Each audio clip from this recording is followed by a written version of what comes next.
Hello everyone, welcome to another FAQ Monday. I'm your host Fluff. As always, if you have a question you can leave them down below in the comments or at my little Ask FM thing or wherever you deem necessary. First question. How do you get past the, oh this S sucks, time to start over part in writing? I feel like I find something I like and always end up at the point where I'm just like, this is going nowhere, I'm just gonna scrap it. This happens not infrequently with me. I have gotten as far as finishing and editing a video, an entire video, spending hours and hours editing and having it completely ready and deciding that the song is terrible or it sounds like something else and I just didn't realize it until way too late in the game. And the only way to really get past that is just to move on. A lot of people have told me that, well, maybe other people will like it, even if you don't. And I don't think that's necessarily a valid point, because if you don't believe in it, how are you going to expect other people to also believe in it? So I think really it's just up to you, and just recognize it sucks. It's time to move on. Don't be Metallica and say, oh, well, let's save this riff for later. Maybe we'll make it into something good, because if it's bad, it's just bad. And just move on. It's okay. Fluff. I was wondering, what is your favorite tuning from most used to least used? I'm kind of strange when it comes to tunings. I have always, for a long time, been in a drop A sharp, drop B, and drop C frame of mind. I always just kind of gravitate to those tunings because they just are very comfortable to my ear. But really any drop tuning. I am a child of the 90s grunge Seattle thing. I live in the Northwest, I live in the Seattle area, and that was hugely influential. However, as a side effect of that, I never, ever play in a standard tuned guitar. Even if it's down a whole step, I still have to have the low string down a whole step for a drop D style tuning.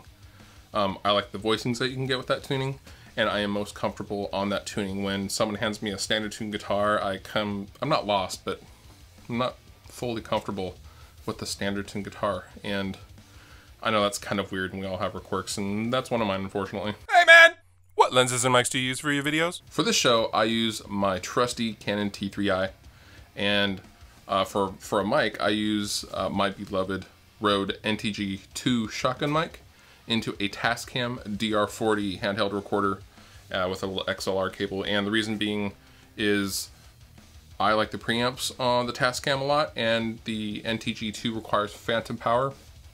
You can use a battery, but there's no way to know if the battery has run out, and it's on all the time unless you physically unscrew the mic and take the battery out every single time, and that's not happening. So I don't plug straight into the camera because the pre's on the Canon are terrible, and it just sounds better with the DR40. It made a dramatic difference from the earlier videos where I used to talk and use a handheld recorder and a lav mic. Just simple. Hey Fluff, how did you get all your know-how with studio and recording stuff? Did you go to school for it? Thanks! Everything I know and everything I pass on to you guys is from raw experience. I did not go to any schooling for any of this stuff. Everything I know is just gained from experience, and that is a good and that is a bad thing at the same time. When I first started out, I started out with Reaper as a DAW, and I was trying to plug my guitar directly in to my Gateway PC at the time with a 1/4 inch to 1/8 inch adapter. Honestly, that's what I didn't know any better. And for the first year and a half that I recorded at home, I was completely unaware that there were even aftermarket plugins that you could get for your DAW. As silly as that sounds, I had no idea that Waves was a thing. I had no idea what Slate was, and I thought, and I assumed wrongly, that, well, those plugins just came with Pro Tools or the more expensive DAWs. I had no idea about anything, but that forced me to learn how to mix and to record in the confines of my DAW, and using every stock plugin it had to offer and techniques that I just kind of made up on my own. And as you go along, you'll find that some of those are cool and some of those are just completely inefficient. So that's good and bad. I do recommend school for people that want to hit the ground running, so to speak, but school is not necessarily a thing you have to go do to record at home. Just do it and learn and talk to a lot of friends and read up a lot. Read books. Books are good. I appreciate all you're doing, Fluff.